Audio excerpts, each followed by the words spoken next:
Hello বন্ধুরা, সবাই কেমন আছো? আশা করছি সবাই খুব ভালো আছে, আর আমিও ভালো আছি। তো পরশুদিন যেই ভিডিওটা দিয়েছিলাম, আলপনা বোন মারা গিয়েছে, তো কীভাবে কী করে মারা গেল, তো সেটাই আজকে তোমাদের সাথে শেয়ার করব। তো আলপনা বোনের স্বামী এই যে ভিডিওটা করেছিল, তো সেইটাই তোমাদের সাথে এখন শেয়ার করছি। তো সব কিছু জানো, শুনেছো। আলপনা বোনের মুখ, তো আমি আজকে আলপনা এসেছিলাম বোনের বিশেষ স্বামীর একটা মুখ কাজে থেকে বলতে। শুনে নিই যে আলপনা বোন কীভাবে মানে মারা গিয়েছিল। তো একটা কথাই বলবো এখানে যে নাকড়াকুড়িতে আমরা হচ্ছে আমার দূর শাশুড়ি মাতা তো থেকে আসেননি, অনেক ও কিছু হচ্ছে মন্তব্য করে বলতে কর্দবাড়িতে পারি, আছে। আর কিন্তু যেই মানুষটার হারিয়ে এখানে গিয়েছে এসছি, এই যে তার যে কী কষ্ট সে একমাত্র তারাই জানে। এগুলো তো চিঠি চলো নিয়ে সেই এসছি, ভাই কি বলছে মানে এই শুনে নিই। গ্রামে দিতে হবে। আর এটা আমার ভাই, এটা মামার ছেলে হয়। আর এটা তো মামি, তোমরা জানোই। এই যে দুই দিদা, বর্মা হবে, ওটা দিদা হবে, এটাও দিদা। ও বলছে মানে এই দিদাগুলো বলছে যে তুই একটা লাইভ কর ইমিডিয়েট। মানে আমরা ভিডিওই করতে পারছি না, মানে মানুষকে যে জানাবো একটা কথা, ওটাই আমাদের মানে পরিস্থিতি, আমাদের মানে কি বলবো এখানে, মানে বলার কোনো আমাদের কিছু নেই। আমাদেরও ইচ্ছা, আলপনার তো জীবনের সব থেকে বড় ইচ্ছা ছিল যে জন্ম মৃত্যুর এই মানে মায়াতে যেন না থেকে ভগবানের শ্রীধাম, সেই গোলক বৃন্দাবনে যেন থাকতে পারি, যেখানে জন্ম মৃত্যুর ভয় নেই। জন্ম হলেই মায়া, আর মায়া হলেই কষ্ট, আর মৃত্যু হলেও তো তোমরা জানো কত কষ্ট। তো বেচারি জীবনে কিছুই পায়নি। বেচারির সঙ্গে আমার 2013 সালে প্রথম দেখা হয়। তারপর তো 2017 সালে 10ই জানুয়ারি আমরা বিয়ে করি। আর অনেক লং টাইম, বিশাল সম্পর্ক, যেগুলো কোনো দিনও মানে কাটানো আমার পক্ষে সম্ভব না। আজকে আমি হয়তো তোমাদের কিছু প্রশ্নের উত্তর দিতে পারবো না আমি, কিন্তু কিছু এতটুকুই বলবো। তারপর এতটা সময়, লং টাইম আমাদের জীবনটা কেটে গেল। বাড়িতে প্রথম অবস্থায় সমস্যা ছিল, বাড়িতে মেনে নিয়েছিল না। তো আমি ভেবেছিলাম যে যেখানে আমার, যাকে আমার, যে আমার জীবন, যাকে আমি এত ভালোবাসলাম, তাকে মেনে নিল না, তাহলে আমিও চলে যাব। দিয়ে বাড়ি থেকে বের হয়ে যাই, দীর্ঘ 6-7 বছর বাইরে থাকলাম। তারপরে এই যে লাস্টের দিকে আমাদের প্রায় সব কিছু ঠিক হয়ে গেছিলো, মানে আমরা জায়গা খুঁজছিলাম তো, কিন্তু বাবা মা, মানুষ কতদিন বাবা মাকে আমাদেরকে বের করেছিল, কিন্তু বাবা মা তো কতদিন আর সেটা লুকিয়ে রাখবে। তো সব কিছু প্রায় ঠিক হয়ে গেছিলো যে আমরা কিছুদিন পরেই যাব কর্দবাড়িতে, বর্ষাতেই চলে যাব। এই যে এই মামিটার সঙ্গে গল্প করেছিল। তো হ্যাঁ, তো এবার তার মাঝখানেই আলপনার তো জানো যে তোমরা, হঠাৎ করে একটু গাঁটে ব্যথা। তো এমডি কি ফিজিশিয়ান আমি অত ভালো বুঝি না, ডিগ্রি হয়তো এমডি, মানে ও জেনারেল ফিজিশিয়ানই ছিল। তো ডাক্তার ওষুধ দিয়ে তারপর অনেক কিছু টেস্ট করলো, টেস্ট করে বলছে যে, আমরা পরীক্ষা নিরীক্ষা করলাম, তোমরা তো সবই জানো, তাও বলছি, মানে আমার সঙ্গে কি হল, ভগবান কেন এমন করলো, কি অপরাধ করেছিলাম। তো তারপর দেখাই 1 মাস হোমিও ওষুধ খেয়ে, তারপর বলছে যে ঠিক আছে, ওর আয়রনের কম আছে শরীরে, এই ট্যাবলেট দিলাম, এই দিলাম, ওষুধ খাও, ঠিকঠাক হয়ে যাবে। আর ব্লাড ট্রান্সফ্লেশন করতে যেও না, কারণ আমরা ব্লাড কৃত্রিমভাবে তৈরি করা যায় না, আমরা জোর করে ব্লাড ট্রান্সফ্লেশন করি, কিন্তু ন্যাচারালভাবে ব্লাড ট্রান্সফ্লেশন কিন্তু ভালো না।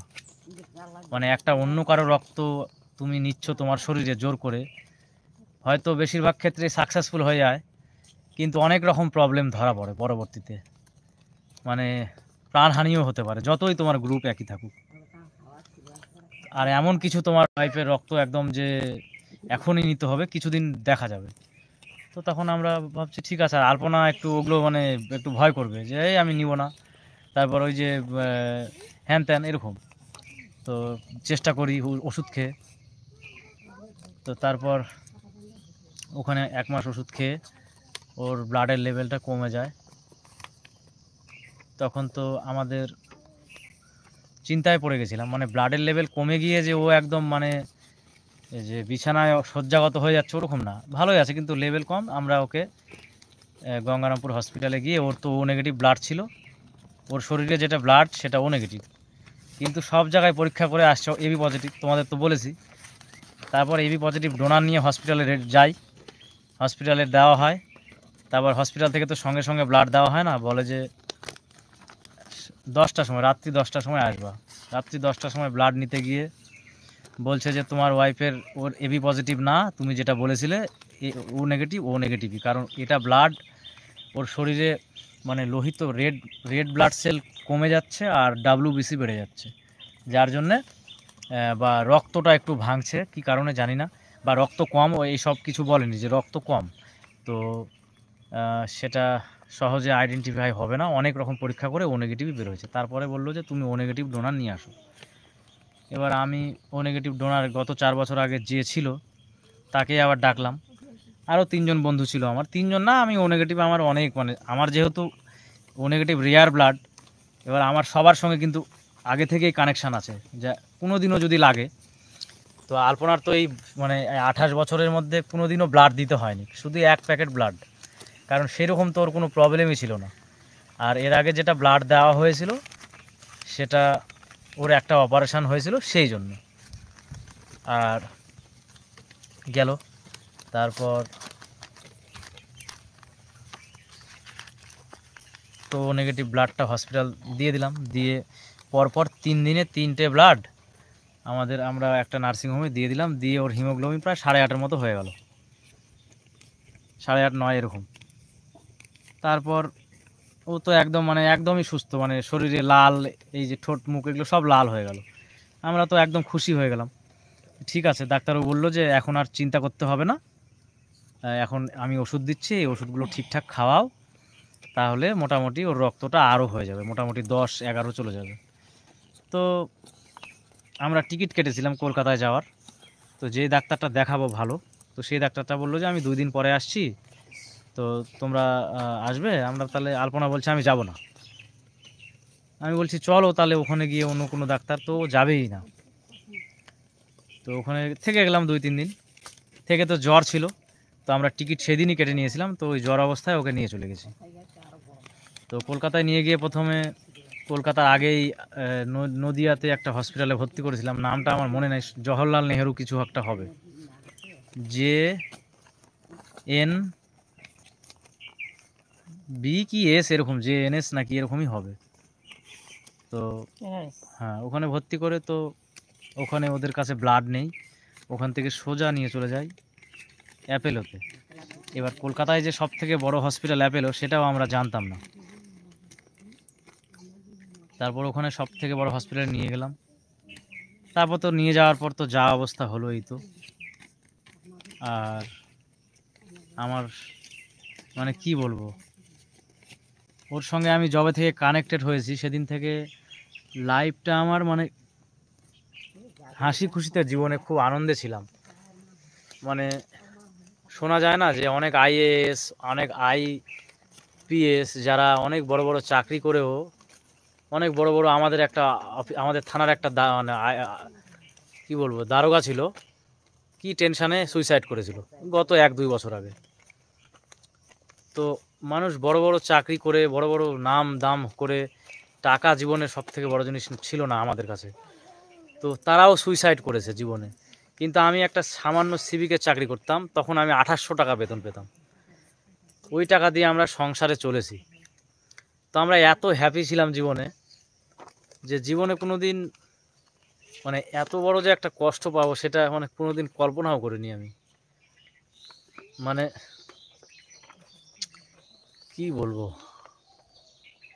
কলকাতার বুকে শুধু একটা দাদা আমাকে হেল্প করেছিল, ওই দাদাটার বাড়ি ব্যারাকপুরে ছিল, আমার সঙ্গে মোটামুটি ভালোই ছিল, আমার কলকাতাতে হেল্প করেছে। কিন্তু ওখানে যে আমি একা নিঃসঙ্গতা ফিল করছিলাম সেটা কাউকে বোঝাতে পারবো না। আমি একটা কমিউনিটি পোস্ট করেছিলাম যে আমার ও নেগেটিভ ব্লাড লাগবে, আমাকে ব্লাড দেওয়ার কেউ সঙ্গী ছিল না ওখানে। আমার মানে কত যে হাহাকার হচ্ছিল ওখানে, যে সেটা আমি আর বলে বোঝাতে পারবো না। আর আমার শাশুড়ি মাকে আমি হসপিটালে ফেলে রেখেছি, আমি একা ছুটছি, আমাকে কেউ ফোন করেনি। 2-1 জন খালি ফোন করেছে, হ্যাঁ আমরা চেষ্টা করছি, কিন্তু আপনাকে ব্লাড দিব এই কথাটা আমাকে কেউ বলেনি কলকাতার বুকে। কারণ কারণ হসপিটালে ও নেগেটিভ না হয়, যদি O positive, A positive, B positive, AB positive এগুলো যদি হতো তাহলেও মানে এতটা কষ্ট হতো না। কিন্তু এমন একটা ব্লাড গ্রুপ ওর, ও নেগেটিভ, মানে ভগবান আমাদের কত বড় পরীক্ষা নিল। তো ওখানে গিয়ে আমার শাশুড়ি মা তো না খেয়ে আছে, আর আমি তো আজকে দিয়ে 10 দিন হলো কিছুই খাইনি, ভাত খেয়েছি শুধু। আজকে প্রথম, আমাদের নিয়ম আছে তো, কেউ চলে গেলে খাওয়া যাবে না, ফল টল একটু খেয়ে থাকতে হবে 2বার অল্প করে। আর আমি ভেবেছিলাম যে আজকে হয়তো একটু ভাত খাবো। তো কালকে একটু মানে আমি প্রথম মানে এই কয়েকদিনের মধ্যে একটু সুস্থতা ফিল হালকা করছিলাম, মানে এই কারণে মানে আমার শরীরে মানে বুকে ব্যথা করছে। আমার শাশুড়ি মা আমাকে বলছে যে তুমি এত ভেঙে পড়লে হবে, তোমাকে নিয়ে আমাকে বাঁচতে হবে, তুমি ছাড়া আর আমার কে আছে। তো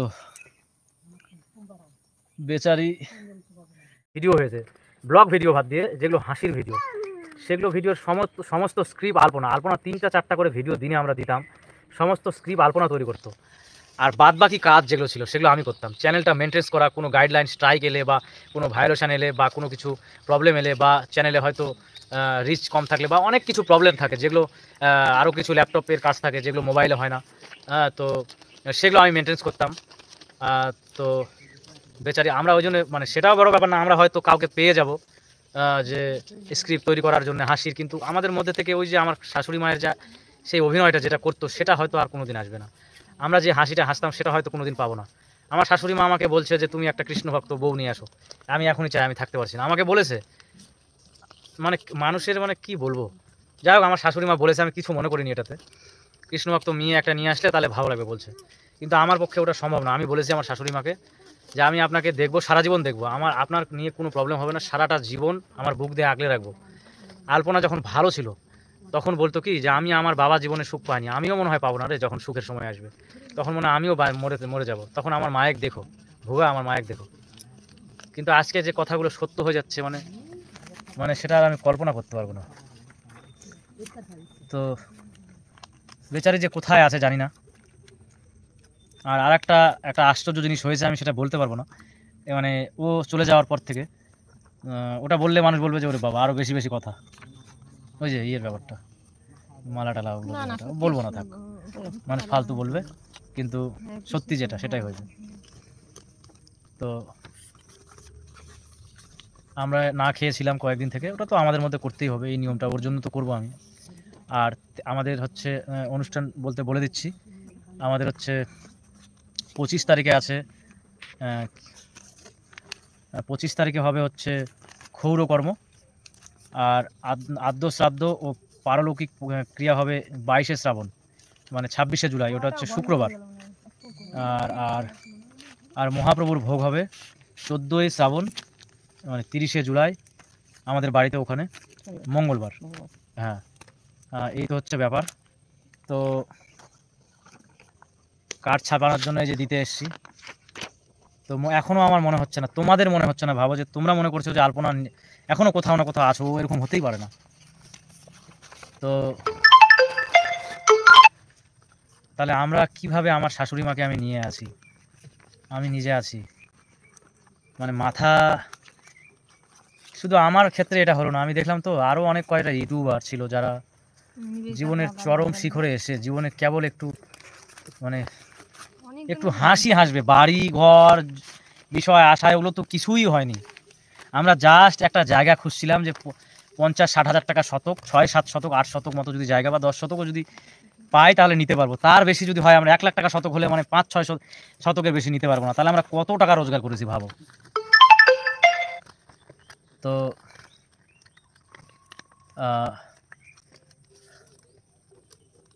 তার মধ্যে কত টাকা খরচা হয়েছে আমার। আলপনা একটু শখের মেয়ে তো, শখ করতো, আমি কোনোদিন ওকে বাধা দিইনি, আমার শাশুড়ি মাকে ওকে।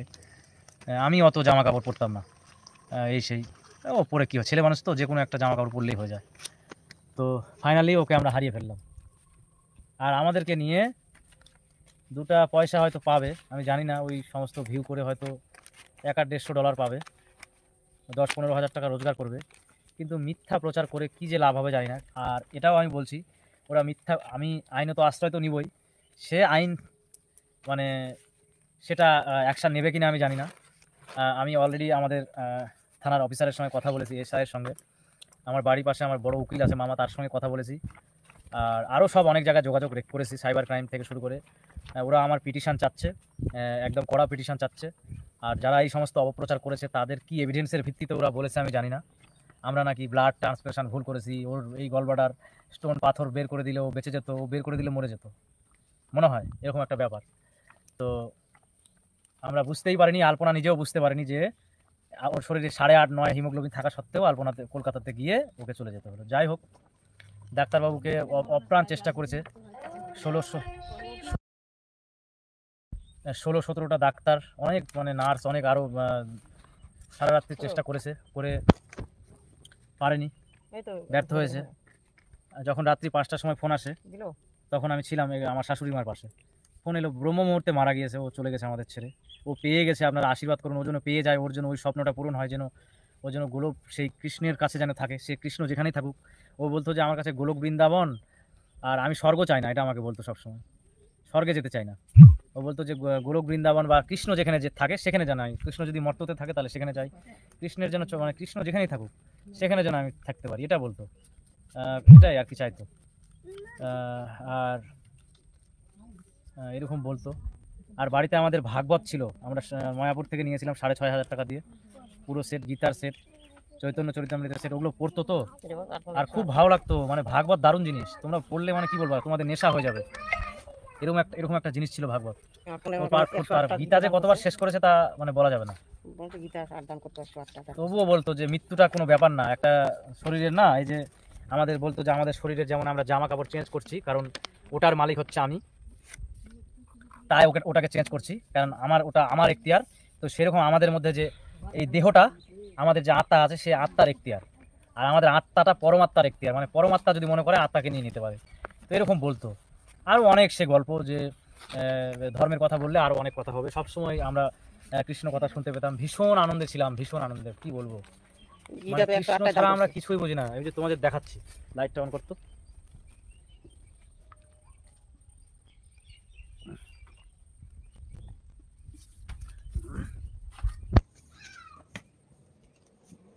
দেখা এদিকে, তোর লাইটটা দেখা। আচ্ছা দেখাবো না আমি আর, কারণ তোমরা তো আমাদের ঠাকুরের ঘরটা দেখেছো, ওটাই দেখাতাম, গীতা ভাগবত দেখেছো। তো এরকম গল্প করতো মানুষটা সবসময়। আমরা যখন থাকতাম, আমরা সিনেমা টিনেমা ওগুলো দেখতাম না অতটা, এমনি মোবাইল দেখতাম, আর এরকম গল্প করতাম সবসময়, যেটা শুনতো। আর ওখানে ওই যে বিজয় পতাকা স্বামী, তারপর আরও অনেক অনেক প্রভু যারা ছিলেন, তাদের উনি ওই আলপনা হচ্ছে এরকম শুনতো ভাগবত, আর নিজেও পাঠ করতো, অনেক অনেক গল্প শোনাতো। যে বলতো কি, যে সব থেকে বড় হচ্ছে পরমাত্মা, তার থেকে ছোট বলে যে আমাদের আত্মা, তার থেকে ছোট বলতো যে আমাদের দেহ, তারপর থেকে বলতো যে তার থেকে ছোট মন, তার থেকে ছোট শরীর, তারপর বলতো যে তার থেকে ছোট হচ্ছে বাবা মা, তার থেকে ছোট বলতো বউ, তারপরে না তার আগে বলতো তার থেকে ছোট সন্তান, তারপর মানে স্বামী স্ত্রী, তার থেকে ছোট বলতো যে বন্ধু বান্ধব, তার থেকে ছোট বলতো যে মানে আত্মীয় স্বজন, না আগে আত্মীয় স্বজন, তারপরে বলতো বন্ধু বান্ধব, তারপরে বলতো সব থেকে ছোট বলতো প্রতিবেশী। এরকম গল্প শোনাতো জানো, মানে এটা মানে ভাগবতের কথা আর কি। যাই হোক, হয়তো ভাগবতের কথা, আমি তো অত ওর মতো পড়িনি। তো মেয়েটা আমাদের জীবন থেকে চিরকালের মতো চলে গেল, ওকে তো আর ফিরে আনতে পারবো না কোনোদিন। তো তোমরা আশীর্বাদ করো জীবনটাকে, আলপনার মাকে, মানে আমার শাশুড়ি মাকে যেন সারা জীবন যেন আমি দেখে রাখতে পারি, আর তোমাদের তো সবসময় দেখাবো। আর এই জন্যই এই লাইভটা বিশেষ করে আসা, তোমাদের জন্য আসা, আর এই জন্যও আসা যে তোমরা বলছো যে যারা উল্টাপাল্টা কথা বলছে তাদের বিরুদ্ধে যেতে হবে, সে প্রশাসন আইন কি ব্যবস্থা নেবে সেটা আমার কাছে ম্যাটার না, তবে আমি যাব, আমি নিশ্চয়ই যাব। আমার খালি এটা পার হয়ে গেলেই আমি যাব। যারা অলরেডি ভুল স্বীকার করেছে, যে না আমরা না জেনে ভুল, অনেক কটা ইউটিউবার দেখলাম ওরা ভুল করেছে, বলছে যে আমরা সত্যি ভুল করে বলেছি, না জেনেই উল্টাপাল্টা কথা শুনেছি। আমি অলরেডি, যে ভুল করে সে ভগবানও তাকে ক্ষমা করে, আমরা তো কি, তো আমার কোনো ব্যাপার না। কিন্তু না জেনে না শুনে একটা আজগুবি মন গড়া কথা বলে দিলে হবে? তো তোমরা যে যেখানে থাকো, পৃথিবীর যে প্রান্তেই থাকো, আমাদের একটু সাহস দাও, হিম্মত দাও। আর আমরা পারছি না, মানে কি বলবো, বলার ভাষা নেই। এই যে দিদা, এই যে সবাই এখানে দিদারা সব বসে আছে, এরা এরা মানে এরা সবাই গিয়েছিল। আর এখানে আমাদের এই বাড়িতে অনেকে আসছো, এখানে এসো না, যদি যাও তাহলে কর্দতেই যেও।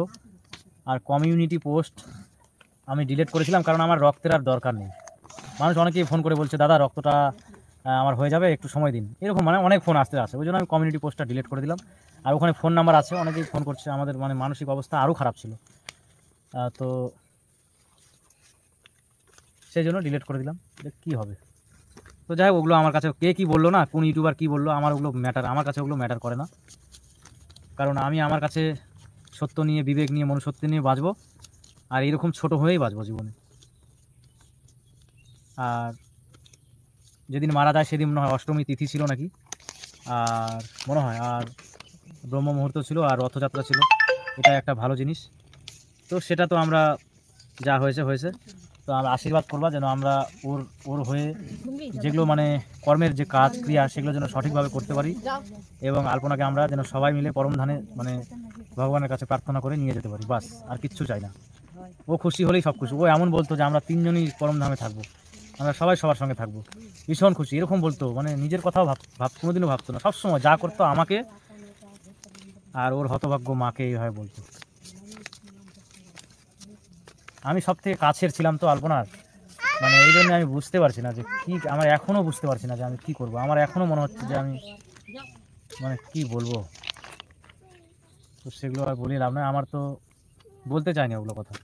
তো তোমরা এসো, পারলে আমাদের এখানে এসো, আমাদের সঙ্গে দুটো কথা বলে যেও, এটাই আমি চাই। আর কিছু চাই না। আর সব থেকে বড় চাওয়া আমার আলপনা যেন ভালো থাকে, আর তাহলেই আমি ধন্য। আর ভিডিও নিয়ে আমরা ভিডিও মনে হয় মানে চ্যানেলই বাদ দিয়ে দিব নাকি তার ঠিক নেই। আর সবাই বলছে যে বাদ দিও না, তোমরা এইভাবে চালিয়ে যাও। তো জানি না পারবো কিনা, সেই শক্তি ভগবান দিবে কিনা, বা আলপনা যদি দিতে পারে ওখান থেকে, কৃষ্ণের ধাম থেকে। যে কৃষ্ণের পরম ধামে যাবে তার সব কিছু মনে থাকবে। তো এটাই খুশি যে সবাই সবাইকে চেনা যায়, এরকম নাকি। তো তোমাদের কোনো প্রশ্নের উত্তর আমি দিতে পারছি না আজকে, আর সেরকম আমার মুড নেই। কেউ চলে গেলে খাওয়া যাবে না, ফল টল একটু খেয়ে থাকতে হবে 2 বার অল্প করে। আর আমি ভেবেছিলাম যে আজকে হয়তো একটু ভাত খাবো। তো কালকে একটু মানে আমি প্রথম মানে এই কয়েকদিনের মধ্যে একটু সুস্থতা ফিল হালকা করছিলাম, মানে এই কারণে মানে আমার শরীরে মানে বুকে ব্যথা করছে। আমার শাশুড়ি মা আমাকে বলছে যে তুমি এত ভেঙে পড়লে হবে, তোমাকে নিয়ে আমাকে বাঁচতে হবে, তুমি ছাড়া আর আমার কে আছে। তো বেচারি, আমি তো স্বামী হই, ওর সঙ্গে আমার 12 বছরের সম্পর্ক, তাতে মনে হচ্ছে যে 12 যুগের সম্পর্ক। আর যে বেচারি মা হয় তার অবস্থাটা কি হয়েছে, তো প্রবলেম। তো আমার ওয়াইফের এই যে যেটা গলব্লাডারে স্টোন হয়েছিল, সেটা জাস্ট 1 সেন্টিমিটারের ছিল। বলছে মানুষ 8-9 এরকম সেন্টিমিটারে এতগুলো পাথর হয় নাকি, তোর একটা সামান্য, ওটার জন্য কিচ্ছু হয়নি। আর ওটা যদি অপারেশন করতো হয়তো রুগী আরও সিরিয়াস হয়ে যেত, বা আরও কিছু প্রবলেম হয়ে যেত। তো আমরা বুঝতেই পারিনি, যদি আমরা ওর যদি থ্যালাসেমিয়া থাকতো বা অন্য কোনো অসুখ থাকতো, তাহলে মানা যেত যে ব্লাড সমস্যা আছে, ওকে ব্লাড দিতে হবে। যে মানুষটার কিছু নেই, এই মানে 28 বছর ধরে কোনো দিন ব্লাড দিতে হয়নি, শুধু 1 প্যাকেট ব্লাড লেগেছিল।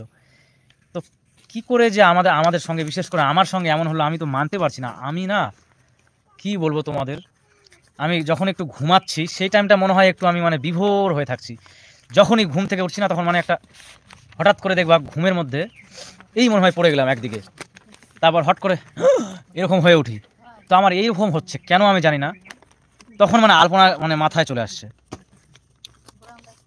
তো কি বলবো, আর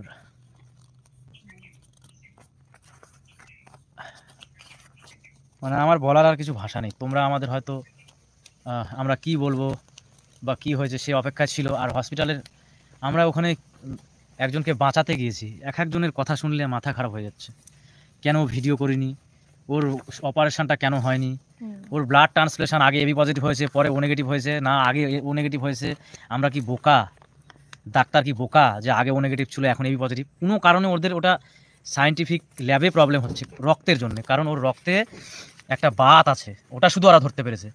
আর রক্তে যে হিমোগ্লোবিনের পরিমাণ, হিমোগ্লোবিন তো না, রেড ব্লাড সেল যে কী কারণে কমে যাচ্ছে, জল নিয়ে তো এখানে না, ওই একটা ইয়েতে ফিল্টারে না, এগুলো জল খাওয়া যাবে না, একটা হচ্ছে প্লাস্টিকের গ্লাস না, প্লাস্টিকের একটা কিছু আছে দেখ, বোতল নিয়ে ওই মার্শাল থেকে নিয়ে। তো কী যেন বলছিলাম, তো এরকম ভুল করেছি।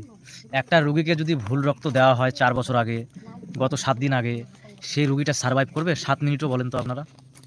ভুল রক্ত বা আরও অনেক কিছু যদি ভুল ট্রিটমেন্ট হয় সার্ভাইভ করবে? মানে অপদার্থের সব মানে কথাবার্তা, নোংরামি, কয়েকটা মেয়ে মানুষ আমাদেরকে নিয়ে এমন এমন এমন নোংরামি করেছে, আমি চ্যানেলগুলো দেখেছি, ভিউজ সেরকম হয় না, আমাদের ভিডিওগুলোতেই ভিউজ হয়েছে। তো মানে আমার চ্যানেলের সব বন্ধুরা আমাকে কমেন্ট করছে, দাদা তোমরা আসো আসো। আর আমার শাশুড়ি মা, মানে আমাদের এমন পরিস্থিতি, আমরা হয়তো কোনোদিন তোমাদের হাসাতে পারবো না আর। মানে আমরা যেভাবে তোমাদের একটা মানে বাংলা শুদ্ধ বাংলা ভাষায় যেমন একটা হাসানোর মানে উপস্থাপনা করেছিলাম, সেটা হয়তো জীবনে কোনোদিন পারবো না। কিন্তু আমরা কেমন আছি আর আমার শাশুড়ি মাকে আমি কেমন রাখছি সেটা হয়তো তোমাদের আমি দেখাবো। আর আমরা না 9 মাস থেকে টাকা পাই, মানে মানুষের এমন ভাবসাব যে আমরা 10 লাখ টাকা করে মনে হয় মাসে পাই। আমাদের 2 বছর হলো ইউটিউবে, এই যে 2 বছর ধরে যে ভিউগুলো হয়েছে, 2 বছর ধরে হচ্ছে, 1 দিন 2 দিন 3 দিন করতে করতে 2 বছর ধরে এক একটা করে ভিউ হয়। একদিনে কিন্তু আমার একটা ভিডিওতে 1 মিলিয়ন হয়নি। তো টাকা আমরা পেয়েছি ওইভাবে, যেমন ভিউ হয়েছে তেমন। তো রুগীটাকে কি আমরা টাকার জন্য মেরে ফেললাম, এরকম অনেকে বলছে।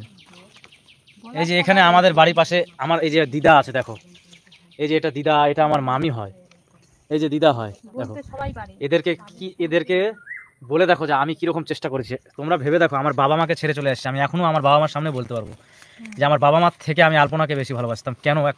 একটা মানে আছে যে তুমি এটা ভুল বলছো দাদা। মানে চোখের দেখা যে মানে যুগান্তরের মতো হাজবেন্ড যে আলপনাকে এতটা টেক কেয়ার করছে, বা ধারণার বিষয় যে এতটা, মানে ওর বাবার বাড়ি আমরা সেদিন দেখতে গেছিলাম, মানে এতটা রাজস্বীয় যে এখন যে কুড়ে ঘুরে আছে থাকে শুধু আলপনার জন্য। তো আর মা লোকে যে ভাইরাল করছে যে ভালো করে ট্রিটমেন্ট করিনি বা চিকিৎসা করেনি, এটা ভুল ধারণা সম্পূর্ণই। যারা জানে না তারা কি জানবে বলো তো? 5টা 6টা হসপিটালে চিকিৎসা করিয়েছি, নার্সিংহোমে, তারপর অনেক ব্যাঙ্গালোরে ট্রিটমেন্ট করেছি আমরা তো সব ভিডিও দিতে পারি না। একটা রুগীকে নিয়ে যাচ্ছি, সব জায়গায় কি ভিডিও দিতে পারি? আমাদের কাগজপত্র সব ভর্তি হয়ে আছে, ঠিক আছে? সব জায়গায় কি দেওয়া সম্ভব? একটা রুগীকে আমরা বাঁচাবো নাকি হসপিটালে গিয়ে আমরা ভিডিও করবো যে আমরা টাকা রোজগার করার জন্য? আমি ওই যে বললাম না, অনেক IPS IASরা সুইসাইড করেছে, কিন্তু আমি 2800 টাকায় আমি আলপনাকে হ্যাপি ছিলাম, অনেক শান্তিতে ছিলাম। এই যে পাড়ার লোকজনকে বলো যে তোমাদের দেখাচ্ছি, আমার বউ শাশুড়ি মা এই যে সাইকেল নিয়ে জল আনে তো, ওই যে কলসি করে, দেখো কত বড় কলসি।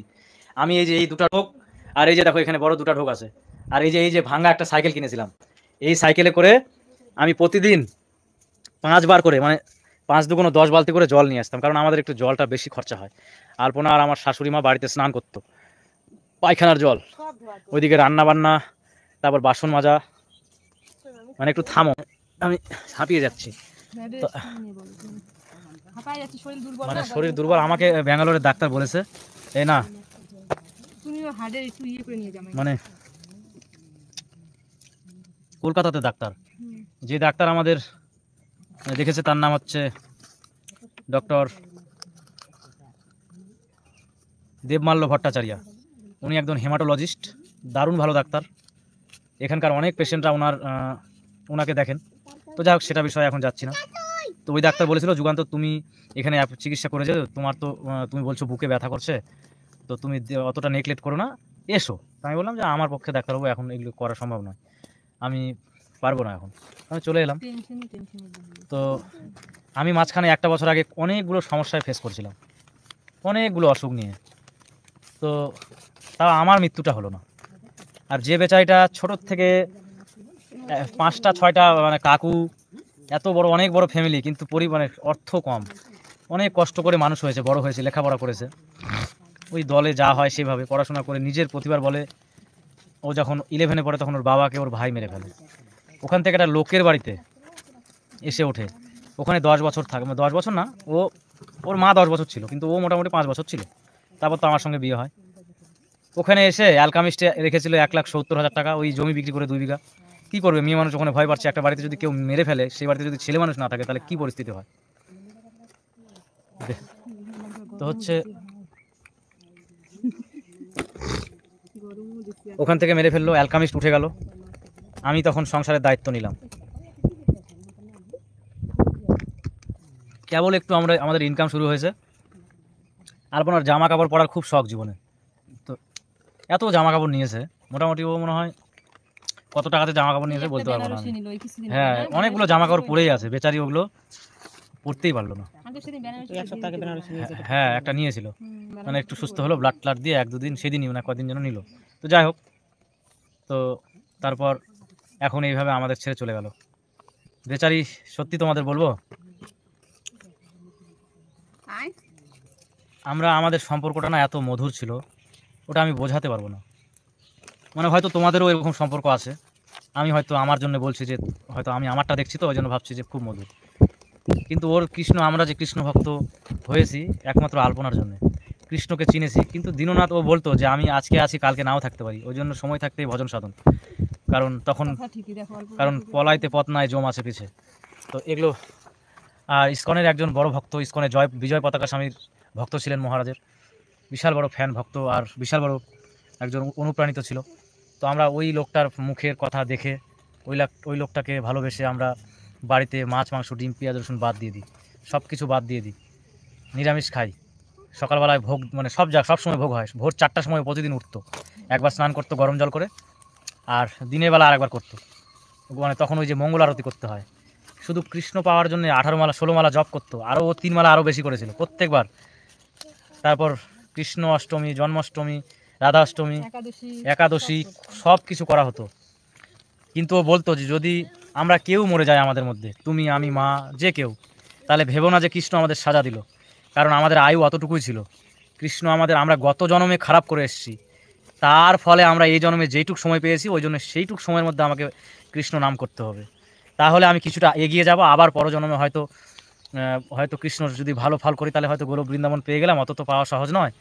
আর না হলে আবার কোনো একটা ভালো ভক্তের ঘরে জন্ম হবে, 13 দিন থেকে 40, মানে 3 দিন থেকে 40 দিনের মাথায় আবার জন্ম হয়ে যাবে, চিন্তা নেই।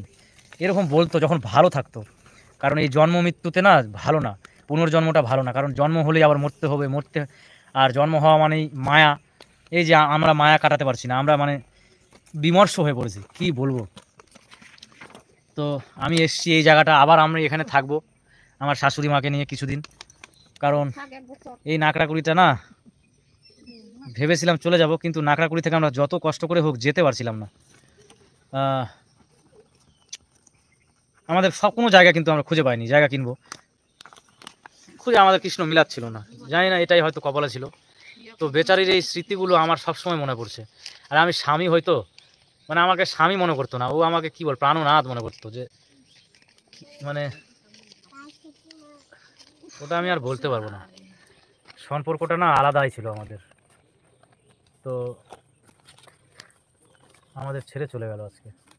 আর আজকে কিছু নোংরা কয়েকজন মহিলা, যাদের কোনো মনুষ্যত্ব বিবেক কিচ্ছু নেই, আমাদের চ্যানেলে আপনারাই বলছেন যে তোমাদের ভিডিও বানিয়ে কিছু বলা উচিত। আমার বন্ধুরা, এই মামি, আমার পাড়ার লোকজন সবাই বলে নাকি ওদের ভিডিও পাচ্ছে। তো কিছু ভিউজের আশায় উল্টা পাল্টা কথাবার্তা নিজের চ্যানেলে দিয়ে যাচ্ছে, যে ওর অপারেশনটা করিয়ে নিলেই ও ভালো হয়ে যেত, ওর অপারেশনটা করে নিলে ও মানে আরও অল্প দিনেই মরে যেত, আমরা বাড়িতে নিয়ে যেতে পারতাম না কোথাও। তো যাই হোক, আর ওয়ান্স মানে ছোট্ট একটা পাথর, ওর শরীরে মেন হচ্ছে রেড ব্লাড